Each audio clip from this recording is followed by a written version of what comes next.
everyone. I hope you're all okay today. I've got my gorgeous Ginny with me today. She is a Frida sculpt by Karola Wegerich. I expect you're wondering why she's sitting here wrapped in a towel. Well, that's because she had her hair washed yesterday, didn't you, sweetheart? Yes, she did. She looks gorgeous. I took the opportunity while her hair was wet to put lots of little pigtails in it. So I'm hoping that when we undo them, she's going to have lovely wavy hair and not straight like her mum's. And I'm going to change her because I've been taking my babies out of their Christmas things. A lot of them are sitting here in their undercrackers at the moment. But some of them have been changed and I'm slowly getting there, you know.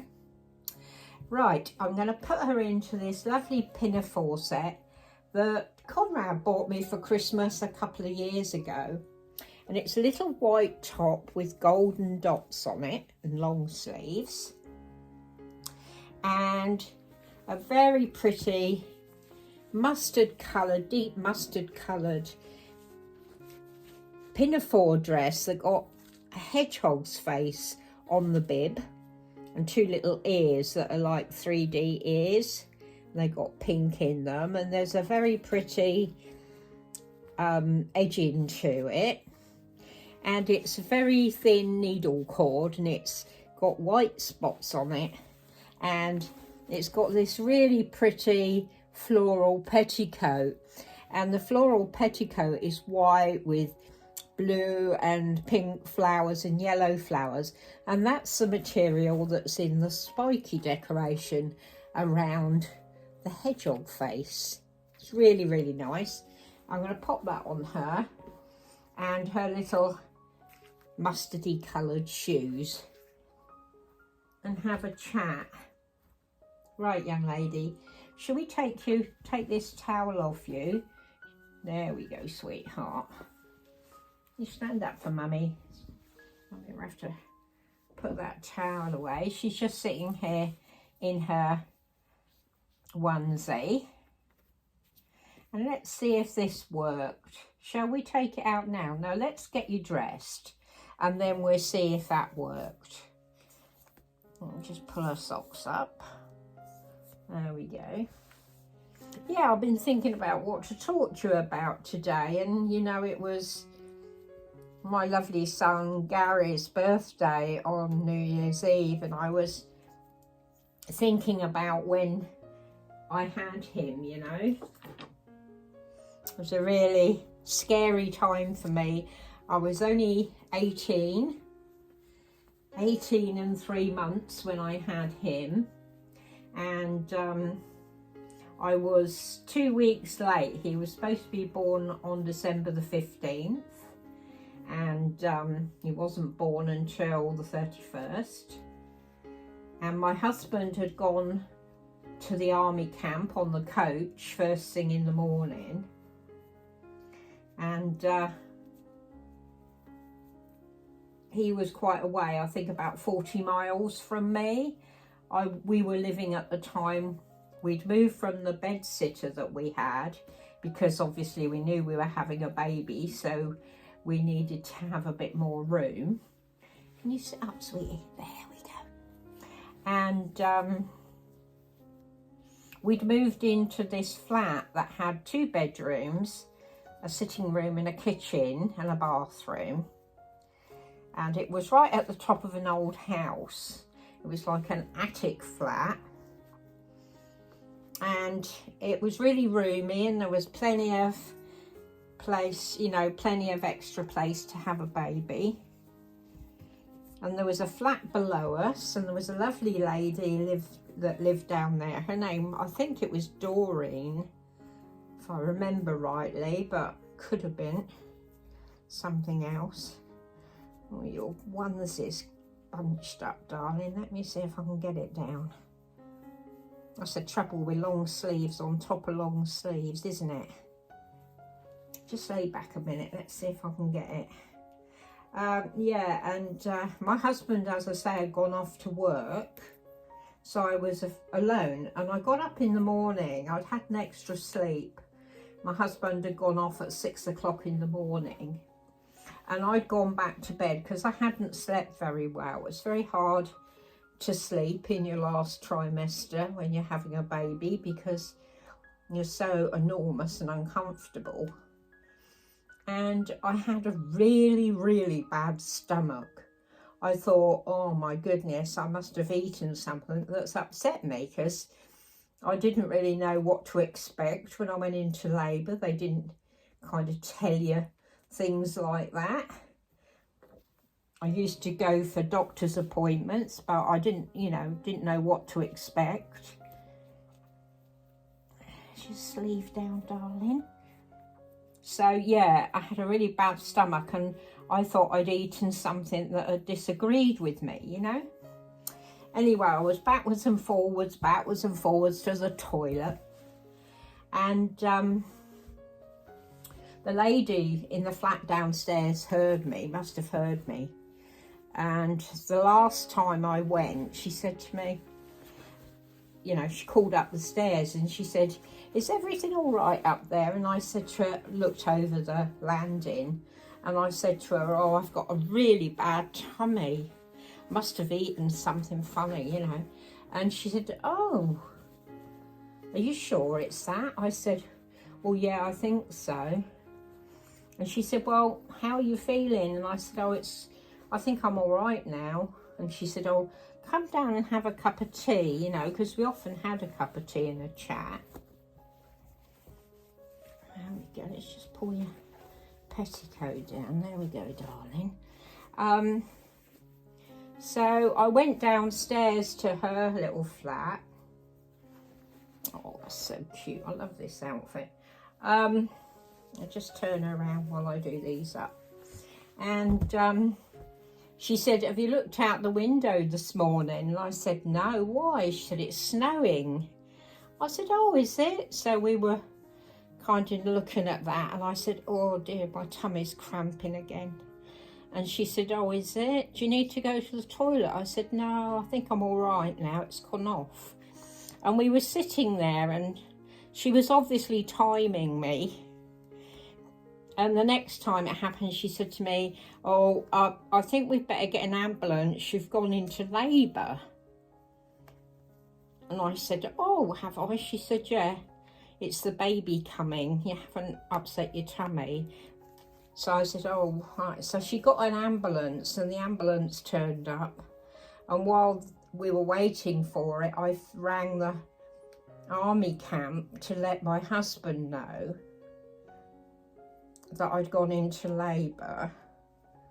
And the ambulance took me to the little nursing home that I was going into to have my baby.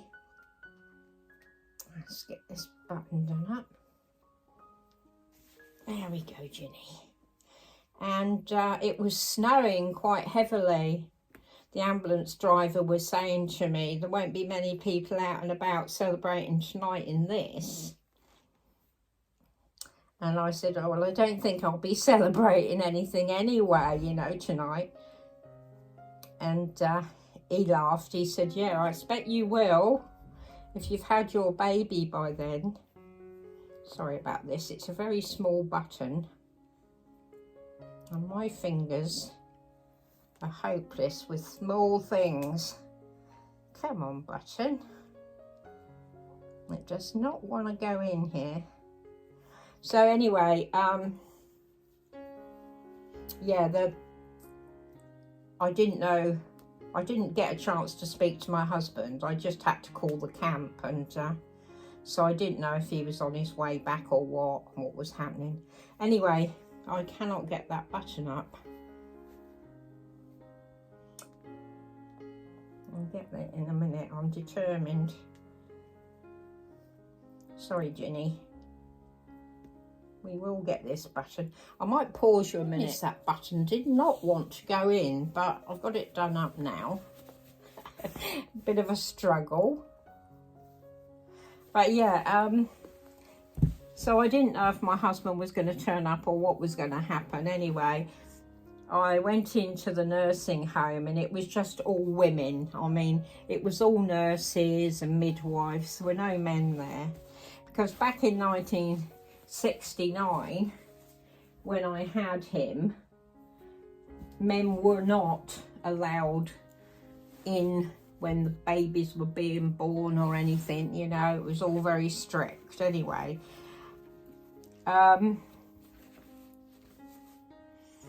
They examined me and they gave me an enema. I said, well, I don't really need that. I've been on the loo all morning.